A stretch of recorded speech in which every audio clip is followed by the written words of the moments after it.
Okay, hello and welcome everyone. I'm Jason Gumpert from MSDynamicsWorld.com, and we're here for a new session in our Fall 2015 Financial Automation webcast series. Today I'm happy to welcome back a returning speaker for us. Steve Endow is here to speak on designing GP integrations. This event is really seeing a great response from our readers today, so it should be a lot of fun and a lot of folks here, which is great to see. Before we get started, I'd also just like to recognize our Financial Automation Series sponsors and thank them for their support of MSDynamicsWorld.com. They are Perceptive Software, Metafile, Esker, DocStar, and Avalara.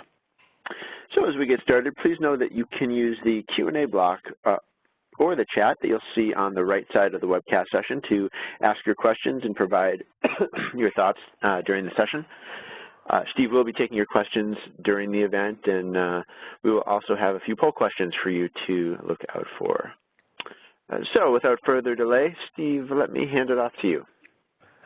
Great. Thank you, Jason. And let me share my screen here.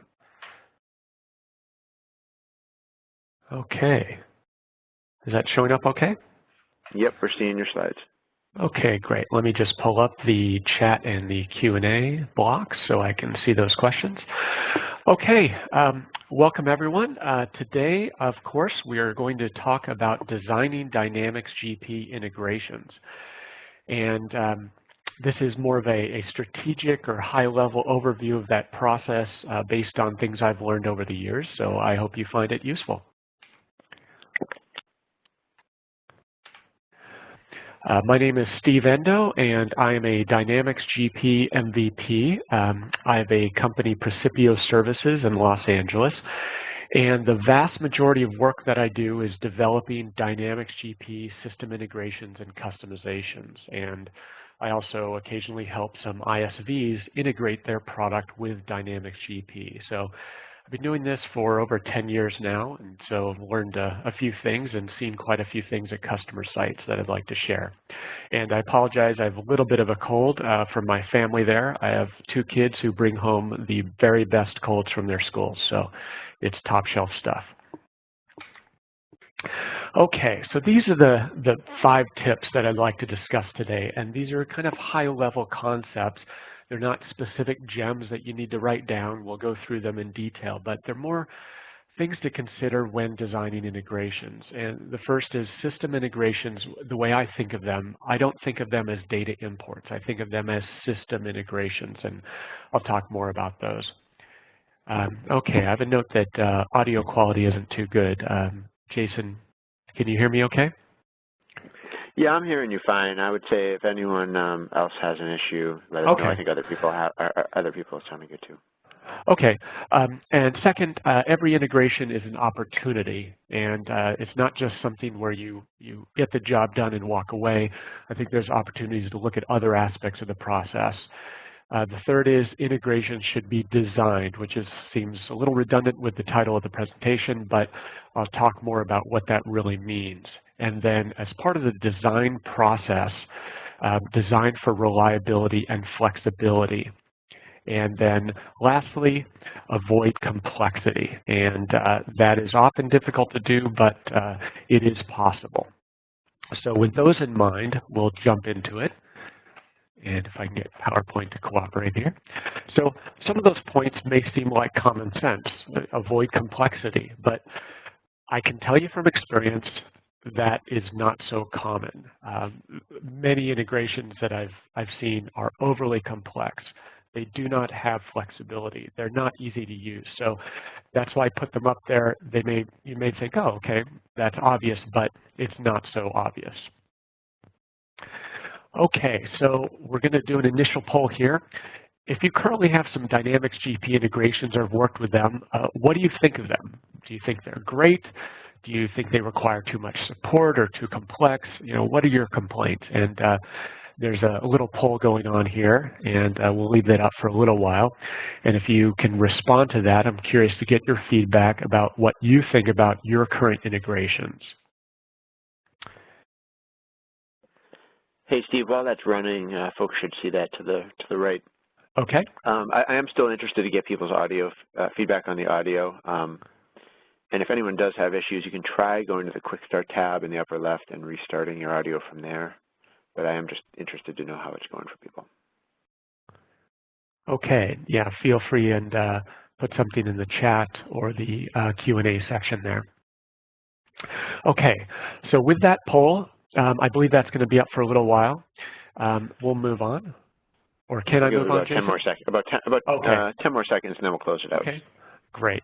Okay, so if you could just choose one of those that seems to resemble your Dynamics GP integrations, I'd be interested to know that. All right, I'm going to start closing it out. I can tell you, though, that looks like the winner right now is people love their integrations. Wow. And then okay. Second place is, and those will come up shortly, but second place seems to be requiring too much support or some other feeling about them. Okay, got it. So I'd be interested to hear what some of your concerns are. Feel free to pop a note in the chat or in the Q&A section. Okay, so yeah, there we go, our results. Okay, so we've got a mix in there. Okay, well, we can talk about some of those things. Okay, did I skip a slide? Nope. Okay, so what is a system integration? And the reason I make that distinction is I encourage you to think bigger than a data import. If you're just importing a single journal entry for month-end close, sure, that's a data import. But when I think of integration and when I get involved in projects, it's a system integration usually. And it typically involves two or more systems or business processes that require communication or data sharing. And typically, of course, that's with Dynamics GP. Another way to think of it is not just data, but sometimes you have to coordinate events in Dynamics GP with another system. So let's say that you need to send purchase orders to another system. Well, what if there's a change in Dynamics GP to that purchase order? You need to coordinate the event of that change and notify the external system. Or if an order status changes or an order ships, maybe you need to notify another system that that process has occurred. So it's not necessarily just data, it's a global concept of a system integration. And as I kind of inferred, they may include one-way or two-way integrations. And sorry, my slide got cut off there, but you may have data coming into GP, and you may have data that needs to flow out of GP to update integrations. Okay, and I see a note regarding integrations from someone. They can be complex to write, absolutely. And if I have a moment, I'll reference that in the discussion about tools. So, okay, great. So that's what I think of a system integration. So here's a few examples of something I did recently. So a customer has an internal sales system. It records customer information. If a customer signs up for a subscription, they record that there. And they wanted all that data to flow into GP automatically. So they capture that information in their website, and they're capturing up to 600 customer subscriptions a month. They want all of that information, plus the customer credit card or ACH information, to flow into Dynamics GP, get recorded, and also get copied up to authorize.net in order to authorize credit card charges. So that involved three pieces: the internal sales system, well, actually several. Internal sales system, Dynamics GP, there's a third-party GP module for both credit card and ACH, and then there's authorize.net. So we had to get all those systems to link together and talk together in two directions. And related to that, the customer wanted to automatically process credit card transactions. There was some rebilling capability in GP with the credit card module, but it wasn't robust and it wasn't fully automated. So they wanted a solution to take care of that. So read GP invoices, read the credit card information, automatically process those transactions. And currently they're doing about 11,000 transactions per month, over $1.6 million a month. Both of these are fully automated. Zero user interaction. Everything is scheduled. The only thing they get is an email saying it's been done. So that's what I think of when I think of a system integration. Okay, and here's a great diagram that a customer provided me that created this very nice fancy graphic to indicate what they wanted to do. They said, we want this. This is a system integration. You have a point of sale. You have users logging in the point of sale system. You have users submitting transactions through an e-commerce website. You have vendor products. You have accounting, which is represented by Dynamics GP. So purchasing and inventory need to flow in and out of there. And in a fun twist, they use two different third-party warehouses for logistics and shipping. So they need to send those purchases to the warehouses, and they need to get shipping confirmation back. So this is a system integration. Okay, so quick break for survey number 2 or poll number 2. How much effort do your integrations require? Are they zero effort? Are they just fully automated? You don't have to touch a thing? Or in progressing order, do you have to just click one or two things? Do you have to move some data files? Do you have to really manually prepare and validate data? Or does the overall process of your integration take hours to prep and fix? And so that poll is up. Feel free to click on an option there and just somewhere along that scale, let me know what you think.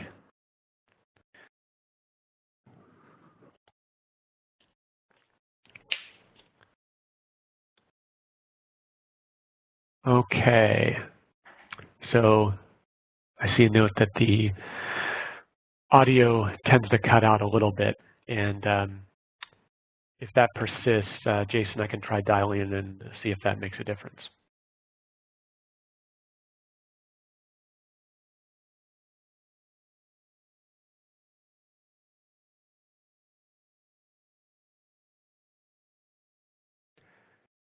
Okay.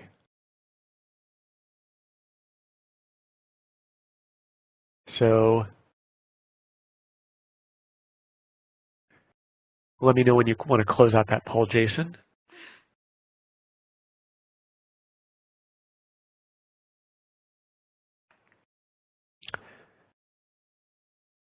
Okay, great. So looks like, yeah, it's a mix, a few clicks and a few moving some files, and then a few people are suffering with the data prep, and I can definitely empathize with that. Okay, and hi to Jack, and who else do we have here? Michael, thanks for joining us. Thanks for the note. Okay, so one of my goals with integrations, why I ask this, is that I've seen many that require a lot of manual effort. So they say, yep, we've got an integration for you. And it's literally a 13-page process where the user has to flip through the pages in order to perform the integration. And that drives me nuts. It can be so much simpler, so much easier for users, and require much less support overall. Okay, so that leads us to the opportunity. System integrations are an opportunity. It's not just about pushing data from one system to another or doing raw data imports. So you can eliminate the manual data entry through the integration, obviously, but in the process, if you're doing any data manipulation, file reformatting, copying, changing values, any of that, that can be reduced or eliminated. You can automatically validate data and handle errors. If your integration is detecting data errors on a routine basis, that can be eliminated. It should be eliminated. There are functions, features, scripts, or code that can be used to eliminate that process. And obviously, integrations are great for high volume. So they can automate the import process, but what I also see is an integration that is created on day one may handle a certain volume, but once you get to higher volumes, they start to break down. They don't handle errors as well. They don't handle exceptions, or they become more cumbersome when you have high data volume. So you can design, it's an opportunity to design the integration to handle that high volume. And they can also simplify complex data processes. So if a user is having to perform 25 steps in order to run the integration, those can typically be eliminated or greatly reduced. So think of those opportunities when you look at system integrations. Okay, so here is what I would call a typical data import. And this is a client who called me saying, we have this problem. We need you to help us fix it. And I said, great, what is your problem? I said, well, we have this integration tool, and it is our problem. We need to get rid of it, and you need to help us fix that problem. Okay, great. Tell me more about your integration. what does your integration do? Or where does it get its data? Well, it gets data from a network share. Okay, great. So what's in the network share? Oh, well, we copy files to that network share, and that's how it reads, and it does everything automatically. Okay, great. So once the files are there, it's automatic. Sure. Okay, so where do these files come from? Well, a user takes the CSV files and copies them into the share. Okay, where did the CSV data come from? Oh, well, it's prepared in an Excel spreadsheet. Okay, so you have an Excel spreadsheet, and I'm assuming a user works with that. Yep. Where does the data come from that is compiled in Excel? Well, we have one division that prepares a CSV file and sends it over to the user via email. And then we have an Excel file that comes from our subsidiary. And then we have a point-of-sale system that generates data that has adjustments to all of that data that needs to be somehow sewn into the Excel file. And so looking at this, the customer claims that their problem is their integration tool. I worked with them to kind of take a step back and look at this overall process to argue that really it's not about the tool. It's about their entire process from the data source all the way to the integration that they need to look at. And for context as to the magnitude of this one import, this is a $7 billion public company. And one user for this one integration spends over 40 hours per month compiling this data, getting the integration to run, fixing the problems, and just dealing with it. I was astounded, but this isn't the first time I've seen this. This was just a great case study. So that red arrow over there that's pointing their integration tool, they actually, before they called me, they bought a new integration tool thinking that would solve their problem. But really all they're doing is they're substituting one tool for another and not changing anything in their process. So this is a typical data import that has tons of opportunities. So what are the opportunities there? And this is where we get into design. And years ago, a customer asked me, well, why do these integrations take so much time to prepare or develop or script or whatever? And at that time, I had to think about it. And I said, well, 80% of the work that I'm doing for you is data preparation. It's getting the files, examining them, transforming values, fixing issues, mapping things to Dynamics GP. Only 20% is the actual import. I send the data to eConnect and it takes care of the rest. That wasn't the hard part. It's really all these things that you need to have done prior to the import process. And so that's where I came up with that. And that 80-20 rule is pretty much held fast over the last 10 years. So in the design, eliminate manual processes. So all of those steps that I just showed you where you're collecting files, compiling them, transforming them, changing the data, fixing issues, validating the data, that can usually be automated through code or script. So you have the opportunity through your design to eliminate those processes. And by doing that, you minimize the human interaction. So instead of a user having to perform 50 steps, you have them perform 3 or 2 or 0. And so my goal always is, whenever possible, can I automate the entire integration? Not just the last step of clicking a button or having something scheduled that imports that nice clean data, but everything that leads up to that, can we automate it? And oftentimes the users say, no, that's not possible. It's too complex. We do all this validation. Well, invariably, if a human can do it using rules, a program can do it. So I think that's the opportunity for design. So we take all that data source, and instead of having a bunch of manual complex processes, we package it all up into an integration. That could be a tool, that could be custom, it could be .NET, eConnect, whatever. But you package it up such that your integration is a seamless, highly automated, very low manual intervention process. So as I mentioned, 80% is data preparation. And if you've ever cooked or if you've ever painted anything, like a house, you know that vast majority of your time is preparation. So in the case of integrations, data must be consolidated. Maybe it needs to be reformatted. Maybe values need to be adjusted. Of course, you'll want your data to be validated and error-free. If you run integrations with a tool, or eConnect or anything, you'll know that if there are errors, it just kicks those errors out with some complex technical message that is a mess. And so it really pays to do all that validation and prep up front so that you have zero errors by the time your tool gets a hold of the data. Saves a lot of time. So my goal is to automate the preparation, and that's why I invest a lot of that time in my projects. Here's one option for designing, and this is probably for a more complex integration, multiple data sources, where you have to do data consolidation, validation, transformation. So there is a old school process or design called ETL, extract, transform, load, and that was popular back in the mainframe and mini system days. And the new variant of that that's more popular with SQL environments is extract, load, and transform. And so I started using this when the integrations became too complex to handle just in code.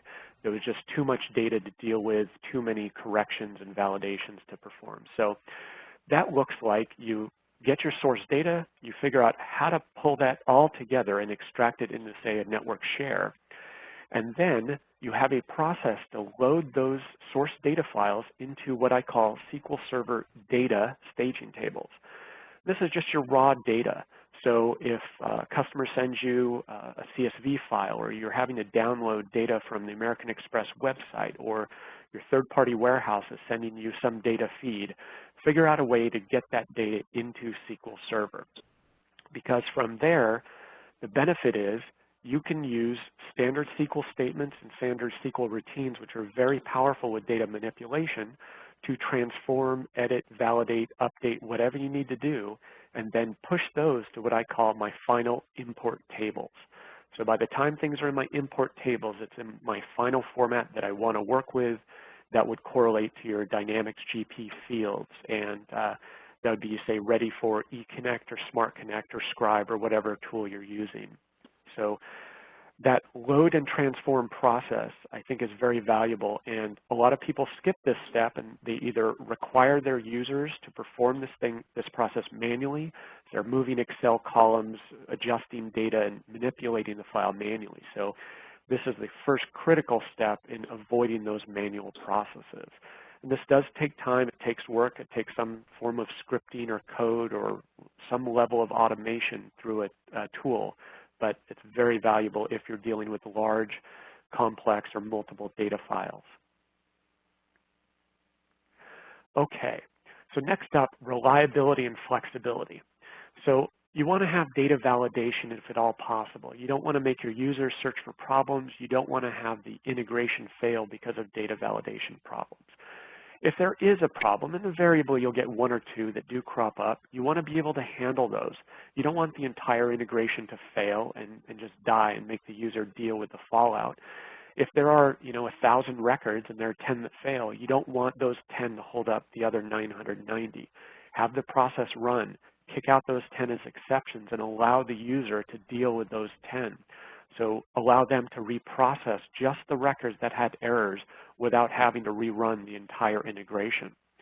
And maybe the user needs to fix something, so you'll want to allow for changes. So let the user access the 10 records that failed, fix anything that might be appropriate to fix, and allow them to reprocess that in an easy manner.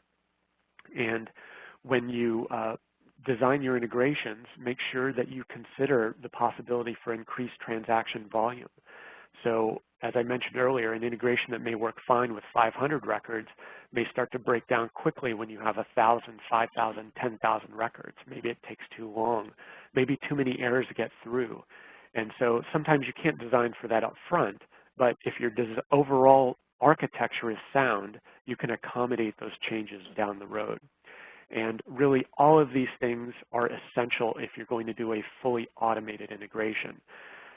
So you can't constantly interrupt the user or ask for feedback for the user when things are automated. So you have to handle all of these processes in your tool, in code, in script, whatever that may look like for your solution.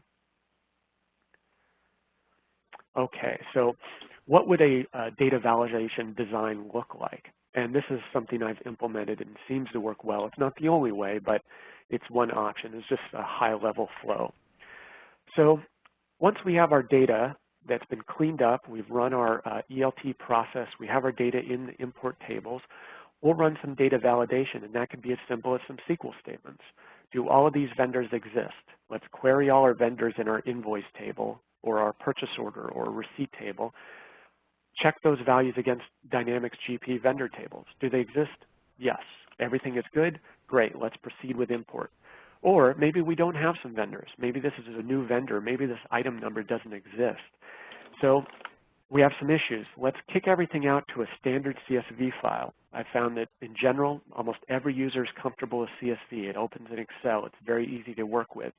There is a few caveats, like leading zeros, for instance. That could be a problem with CSV. But most of the time, CSV is this nice, low common denominator that everyone can work with. So if we do have errors, let's push it out to a standard CSV file. So this is a second version where, okay, we have errors. The CSV file is available to the user. In green there, the user can make manual edits or corrections to the CSV file or research what is wrong. So when I perform my data validation, I also have columns in that data in my import table with a status flag. And the status will say something like validation error. And then I'll have a note field that'll describe the error. Vendor does not exist in Dynamics GP. It's not a pile of XML. It's not some obscure technical error. It's a very simple human readable error that explains what the problem is. Vendor not in GP, item not in GP. Amount is negative when it should be positive. So you point out all of these things to the user, and even if the file is 20,000 records, they can quickly filter to the column or the rows that say validation error. They can find them, fix them, and then reprocess them. Because when I export my CSV file, it's in the exact same format as my import tables. It's a final import format, nice and clean. All my columns are right. So the user can just drop the file back in a directory, reprocess them, and the process goes on and just repeats again. They don't have to go back to their raw source data files.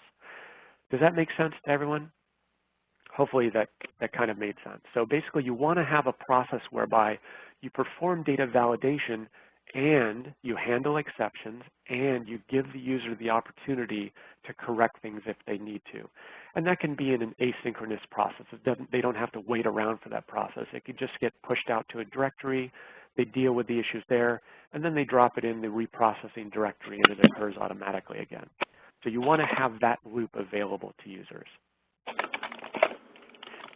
Okay, so here's our next poll. What tools do you use for your Dynamics GP integrations? And this would be your primary tool. Integration Manager, the old standby, which I find increasingly frustrating, but it's fine for simple imports like GL accounts or journal entries or customers or vendors. Or have you been using something like Smart Connect or Scribe? Or are you more into internal development and using a custom .NET eConnect integration or GP Web Services? Or are you old school going with the SQL store procedures and table inserts, or is it some other variant? So feel free and offer some feedback in the poll. And we'll start closing that in about 5 more seconds here, let's say. Okay. And it looks like you have someone who says D, E, and F. Oh, okay. I'm going to close the... all of the above. Okay. Yeah. And so, yeah, that wouldn't be surprising. And it's going to be about another 15 seconds before that's visible to everyone. I can tell you, though, Steve, you almost sorted them from most common to least common based on the results I'm seeing so far. So Integration Manager is definitely the top pick, followed by Smart Connect, and Scribe and Custom. Okay. Got it. So, and that's fairly common. I'm assuming that, yeah, packages would win out, and Integration Manager has been around for very long. Nowadays, with the pricing, Smart Connect is becoming more appealing. So that is interesting. Now, my focus oftentimes when I brought in, it's D, E, F, and G, basically. And so that's where, in a complex situation where a tool is not necessarily as valuable, I get involved in the custom piece. Okay. So avoid complexity. And this is sometimes difficult, but sometimes it's just kind of the way things work out. And I'm getting some feedback here. I totally hate IAM. Yes, I am not a fan of Integration Manager. Nowadays, I find Integration Manager with each release tends to have more bugs than the prior, and it's just painful. And some of the limitations with the destination adapters are a problem. And I see someone combo of multiple processes, transformation, Smart Connect, SFTP. And yes, the cost of Integration Manager now makes Smart Connect the more appealing option, although I've recently started using Smart Connect, and I find it a very non-intuitive, non-easy-to-use process. I can't imagine an end user using Smart Connect. So while it may be powerful, it does not seem to be terribly user-friendly in my humble opinion. So avoiding complexity. Modifying the source data to minimize data transformation. So if you can go to the source and you can say, hey, guys, vendor, customer, or internal department, whatever system is providing that data, can you modify the source data to accommodate our needs? Maybe it's adding a column, removing some columns, changing the values they send over. Maybe they can send you the GL accounts that you need rather than you having to cobble together them based on other data fields. Maybe they can send you a value that maps the GP rather than you having to map it. So to the extent possible, if you can modify the source data to make your life easier, that's great, but not always possible. You're not going to tell American Express how to send data to you. They would say we can't do that. So next is, if at all possible, if you can get a single data source instead of multiple data sources. Obviously, when you have to combine multiple data sources for any given integration, the complexity increases dramatically. One-way integration versus two-way. Always one-way tends to be simpler. When you have to send data back, that gets challenging, and particularly with GP, GP doesn't have the greatest means to identify when data is changed and send it back. It's possible with queries, and I do it with custom code, but to have GP tell you that a purchase order was updated and that these lines were changed and that these quantities were increased or decreased or these prices were changed, that is not an easy task with GP. So a one-way integration, not too bad. Two-way, you can bet that that's going to be more complex. And package tools versus custom development. Now, this is kind of the age-old debate, buy versus make, and some customers, they say, we only use package tools. Other customers say, we're totally fine with a custom integration because we know it's going to be highly tailored to exactly what we need. And while package tools often are very appealing, when you're doing the things that I'm talking about with complex system integrations, you will have to use custom scripting. And I don't see how you can use a tool out of the box that will do all of these things. It won't do the validation you need. It won't have the business logic. It won't have the field lookups and mappings that you want. You'll be pushing the tool to the limit, using all its functionality. And in my experience, you'll need to do some type of scripting. So if you're writing custom code with your package tool that you paid for, I find the trade-off to be not so obvious versus a custom development, where a package tool may start to have benefits as if you have 3, 4, 5, 10, or more integrations. That's when your package tool can really start to pay for itself because you're not having to rewrite code. But it's a trade-off. I don't think there's a right answer. Of course, if you ask E1, they'll say, of course, Smart Connect is better.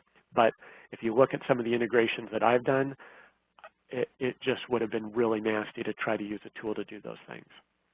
And someone noted that Smart Connect feels difficult to create multi-step integrations. And so, yes, if you're just loading a chart of accounts, GLs, customers, transactions, something pretty straightforward, sure, tools can be very easy.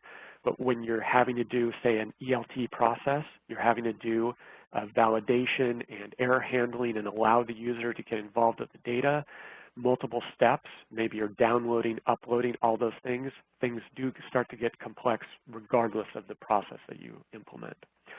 And then in terms of complexity, if you may have heard the new buzzword, SBA, service-based architecture, is going to solve all your problems. Well, if you remember a few years ago, GP Web Services is the greatest thing since sliced bread. It's going to solve all your problems. We're not going to develop eConnect anymore. That's a dead product. Well, as you may know, eConnect is still alive and well and kicking, and I use it regularly. I have yet to have a customer who has specific requirements that require web services. So I have yet to recommend it because of the additional infrastructure, the server overhead, the additional layer in between your source data and Dynamics GP. It's just one more thing to maintain and deal with. Whereas eConnect is just your eConnect application and the database. It uses stored procedures, very fast, very simple. So recently at Tech Airlift, when SBA was announced, someone asked, well, if eConnect is being discouraged or might go away, how are you going to deal with performance? And this is a partner asking about a high volume integration. And the Microsoft rep at the front of the room said, yeah, he acknowledged that. He had no answer. SBA performance and web service performance even cannot compete with eConnect. So when you have hundreds of thousands of transactions that need to get into GP, you need very high performance, and just a fraction of a second really matters at the transaction level. And of course, you still have SQL, and I find that starts to increase complexity. I know some people are very talented with SQL. They go direct to the eConnect store procedures. They do table imports. Good for them. I can't touch that. I just can't justify having to write my own SQL transactions to import a SOP invoice. It just doesn't make sense when there's already a .NET library that does that for you. And if you don't know .NET, I can understand the desire to avoid it, but really you're just reinventing the wheel if you're having to roll your own in SQL, in my opinion. But, you know, everyone has a different approach. There's no right answer, but I find that .NET and eConnect is a nice, simple, if you're going with one of the Microsoft APIs, I find eConnect and .NET tends to have the best attributes. But with that said, don't let the tool dictate the design, and this is another problem. So the large client that I mentioned, the public company, they said, we have these tools. We do not do custom development. You must use these tools. So in that case, we didn't have a choice. We said, okay, how do we get your automation tool with your integration tool with all your data sources to somehow magically get this integration to work? And sorry, I guess we're still getting audio drop despite the phone call, so I apologize for that. So don't let the tool dictate the design if at all possible. Don't start with the tool and say we have to then be constrained by the tool. I highly recommend to look outside of that box and say, how do we accomplish the business requirements? How do we make life easier? How do we help users avoid all this data management, data manipulation, and automate these processes? So avoiding complexity sometimes means, well, our tool may not do everything that we want it to do. Okay, so another case study here. This is a case study in complexity, and this is a recent conversation I had with a customer. They said, well, our integration is broken. Can you help us? Sure. So they have Microsoft Dynamics GP, of course, and they have a third-party logistics warehouse that handles their fulfillment, so some assembly and some fulfillment for them. So this third-party warehouse has a web service that allows for data communication. Great. Well, what kind of web service is it? It is a SOAP web service. Okay, we're talking a few years old, but you know it's pretty common, and of course SOAP integrations have XML, which used to be the greatest thing since sliced bread back in 1999 and 2000. Since then, not the greatest thing anymore. So of course that SOAP web service is available on the internet, so we need to have internet connectivity. And we need a way to send data to that third-party provider. And we also need, this is a two-way integration, so we need to receive data from that third-party provider. So how do we do that? And this is what I walked into. They had hired a firm, a very, very large firm, to take care of this for them. And what the developer did, a very talented, very technically gifted developer came up with was, they said, well, let's develop a .NET application that will push data to the external web service. Excellent. Makes sense, understood. But then how do they receive data? Well, let's develop another .NET web service that receives data from the third-party provider. Okay, so I understand that, but we now have two .NET applications that run independently. Okay, great. So now, how do we get that data into GP? Well, we've got eConnect that handles importing data and some retrieval. Okay, so we've got that kind of covered, so now what? Well, then they kind of went off the rails. They said, let's use XSLT. And if you're familiar with this technology, it is extraordinarily powerful, but it is one of the most complex, arcane, just indecipherable technologies I have ever worked with. I've used it, it's amazing, but it is painful to try to support, decipher, or change. Making things even worse, what did they use? They used MSMQ, Microsoft Message Queuing. Just blows my mind. It is ancient. I can't believe anyone would still use it. The end result is absolute horror. So it broke. It doesn't work properly. The customer has no idea how to support it. The developer is no longer present with the company that did the work. And it's just a mess. So it half works. The customer is having to decide, do I spend money to try to fix this thing, or do I just scrap it entirely and try to figure out how to write this from scratch? And we've since learned that the third-party provider, they only have two interfaces. They have SOAP, web service, or they have FTP with CSV files. The problem is the FTP CSV solution is only one way. They can accept data, but they will not send data back. So while initially I said, this is a crazy technical solution, it's a mess, let's replace it, now that I've learned that the third-party provider can't support a two-way integration with FTP and CSV, I'm now having to kind of take a step back and say, well, maybe it wasn't too crazy, and we just need to figure out how to get rid of MSMQ, XSLT, and kind of make this thing simpler. So that's an example of what I would consider a messy, complex integration, and avoid that. Okay, so not user-friendly, very hard to troubleshoot, very difficult to support. It breaks because it's got so many moving pieces, and it is a hassle and a nightmare to upgrade. So with that said, simplify and design. So two key points with simplifying and helping to design. Number one, invariably, and I mentioned this before, the users need help envisioning a simpler process. And many, many times when I walk into a situation where a user is performing 35 steps in order to work on an integration, I say, great. How can we automate that? And they say, you can't. It is too complex. I'm performing all of these steps and requires all this knowledge, and I have to fix this and combine this and do this VLOOKUP in Excel. Well, if a user is performing these discrete steps, and if they're performing it based on a certain set of logical rules, you can usually convert that to code. Does it require custom code? Sure. Scripting, whatever. But if it involves saving a user 8 hours of manual, tedious, very, very low value processing, it's often worth it. So I had a user who would receive a file, I think it was 750,000 rows in a file. It was like 30 megabytes or some crazy text file. They would pull that into Excel, manually process it, consolidate it, and whittle it down to a couple thousand records to be imported into GP. They thought it was impossible to automate that process. But we went through the rules, wrote some .NET code. It just pulled the data into Excel, ran some SQL statements, did some groupings, and pushed out the final data file they needed, fully automated their process.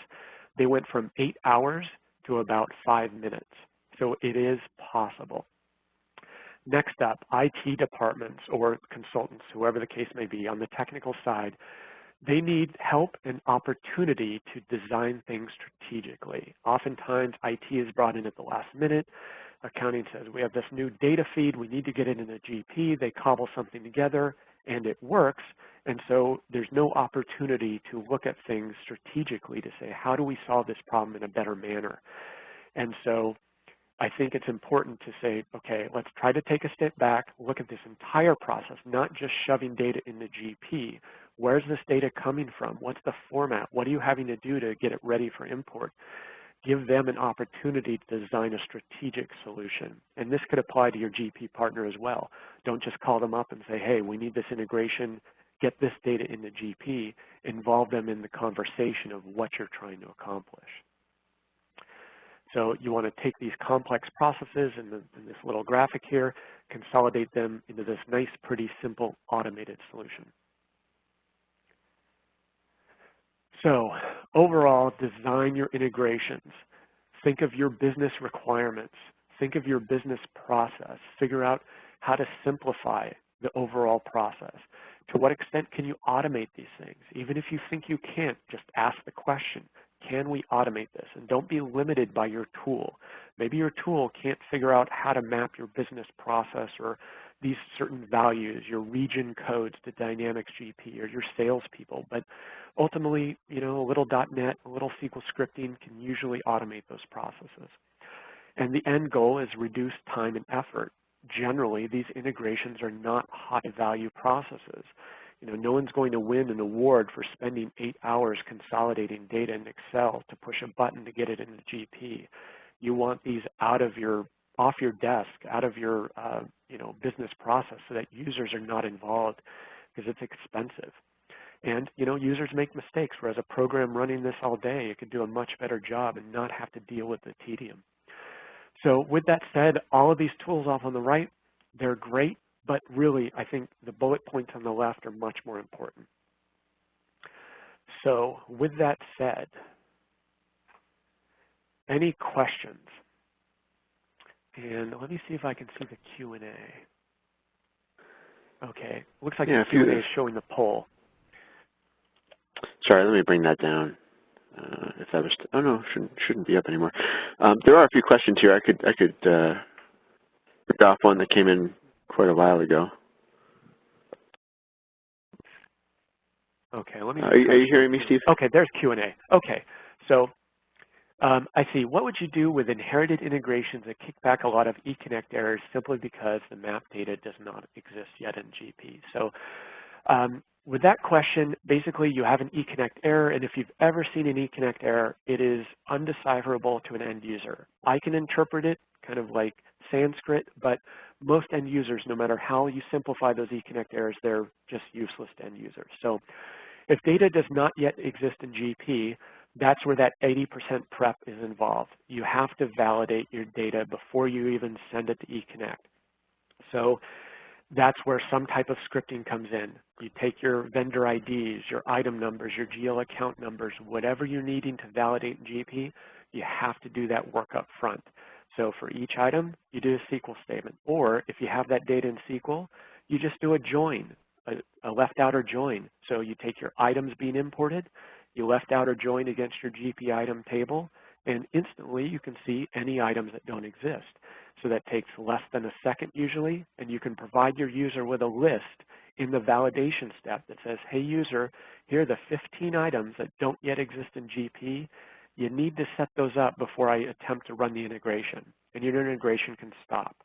Alternately, if you have a more complex process or more advanced solution, you can say, well, I've imported these 300 rows, but these 15 need to be addressed before I'll re-import them. You give the opportunity to the user to fix the problems and re-import. So if you just have a tool, if you don't have any scripting, there's no great solution that I'm aware of to handle those errors. You need to have some type of logic, scripting, tool, whatever it is, to pre-validate all of that data, and that takes work. So it's not uncommon that the user gets an eConnect error, they fix it, they run it again, they get a different error, they fix it, and it just takes all day to deal with that. That's why I validate 100% upfront. And sometimes a new error creeps in. If that happens, you add that to your validation. You've got all the structure for validation. One new validation rule is very easy to add. Okay, so let's see. Phone connection, let's scroll down through those. Okay, Single formatted spreadsheet for upload, Smart Connect is fine. If the data is complex, requires error handling and reporting, a custom eConnect or web service is the way to go. And I would tend to agree. I have spoken to customers. They use eConnect or Scribe. They've got 30, 40, whatever integrations. They think it's the greatest thing since sliced bread. But I suspect they're just essentially doing data imports with the tool. And they have other processes, or they've worked out a way to get their data ready. And I don't know how they're dealing with the errors or exceptions or whatever, but yes, if you have to do those things in Smart Connect or Scribe, you have to do some type of scripting or additional steps, and that starts to get complex. Another question, which third-party tool for FTP? So for FTP or secure FTP, I use a .NET component called Chilkat, C-H-I-L-K-A-T. And it's this crazy toolbox, has everything from zipping files to encrypting data to FTP or secure FTP. So because it supports both FTP and secure FTP, and because I work with .NET, that Chilkat component has been invaluable. It was just a one-time fee, and I use it for all my integrations. It's just a standard thing I use for zipping up files for archiving. It also includes SMTP, so it has full email support. So all of my integrations, automated or otherwise, have the ability to send emails to users. So that notification is handled by Chilkat. So if you're a .NET developer, you may want to check that out. There are probably other third-party tools, but that's what I found years and years ago with Visual Basic 6, and I've been using it since, probably for the last 8+ years. And +1 on both XSLT, and it's a fantastic tool, very powerful, horribly complex. Smart Connect being non-intuitive, glad I'm not the only one there. Okay, is there going to be some sample scripts or .NET sample of eConnect? So if you're new to eConnect or if you want some samples, eConnect does have a few sample applications out there. I don't know if they bundle it with eConnect anymore, but you can Google eConnect samples and you should find them. They're relatively simple, but they'll give you the idea. And what I may do is offer some up on a separate webinar or a blog post or something like that. So you see the link to my blog post and my Twitter feed. Look there, and I can try to make a simple eConnect integration available as kind of a little webinar, so I can put that on my list.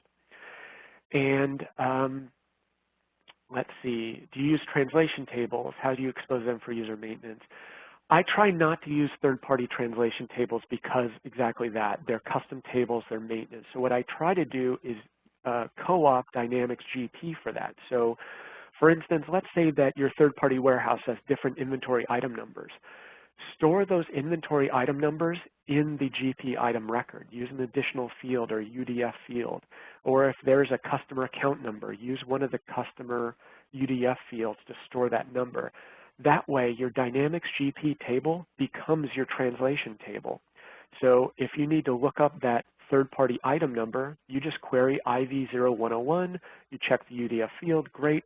There's the third-party item number that translates into the 100 XLG item number in GP. So if at all possible, I try to avoid translation tables just because they're a mess. So invariably, I've been able to find third-party an extra field in GP that I can use to co-opt. And it might be tough on, say, GL accounts, something like that, but usually you can find an extra field.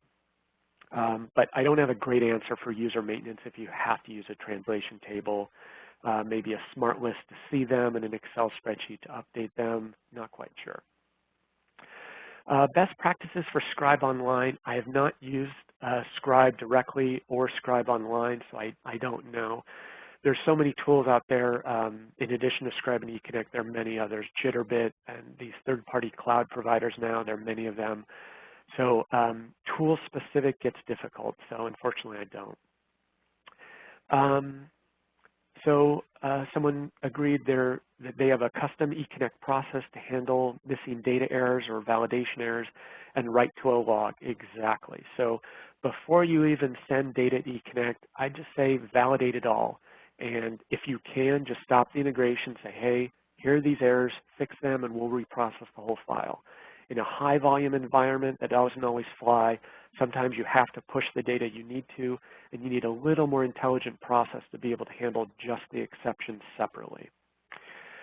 SQL import table structure, can I share that? Sure.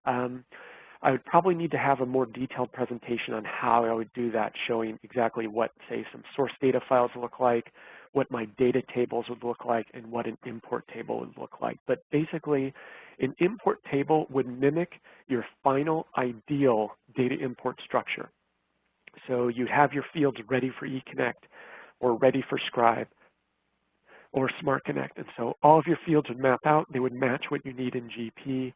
And it would be the ideal layout that you would want with your customer ID, customer class, payment terms, multiple address IDs, things like that, that mimic the data structure and the fields that you would want for GP. And so basically you take your raw data, figure out how to translate that to your import tables, and your transform step is what picks and chooses the fields, does the mapping, and pushes it into the SQL import tables to prepare it for import. And you can run your validation on your import tables and flag them for exceptions such as validation imports. Okay, so losing my voice a little. Let's see.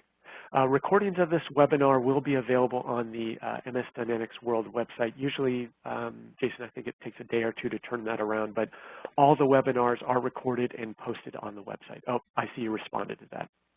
Okay, so you will get an email notification.